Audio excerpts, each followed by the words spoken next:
நான் சேட்டு டீ வாங்கி தரேன் வா போலாம் அப்படின்னு சொல்லிட்டு கூப்பிட்டு வந்து உட்கார வச்சுட்டு நீ பாட்டுக்கு அமைதியாகிற. என்ன கணக்குனே ஒன்றும் புரியலையே, ஏன் டல்லாகிற சேட்டு? அடையாப்பா நீ வேற வர வர இந்த வட்டி தொழிலே டல்லாயிடுச்சுப்பா.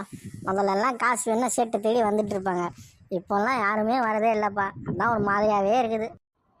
ஆமாம் சேட்டு, நீ இப்போ வந்து வட்டி அதிகமாக வாங்குவ. இப்போல்லாம் மகளிர் சுயஉதவி குழு அந்த பேங்க்கு இந்த பேங்க்குன்னு ஏகப்பட்ட பேங்க் வந்துச்சு சேட்டு. யார் இன்னும் வந்து உங்ககிட்ட வாங்கிட்டு இருப்பாங்களா? நீ நம்மள்ட்ட இருந்து வாங்கின காசுலாம் பத்தாதா? நீ சொல்றதும் சரிதான் பாண்டியா, நம்ம பொழப்பும் சிரிப்பா சிரிக்குது. சரி சொல்லு, நீ என்ன அப்புறம் விசேஷம்?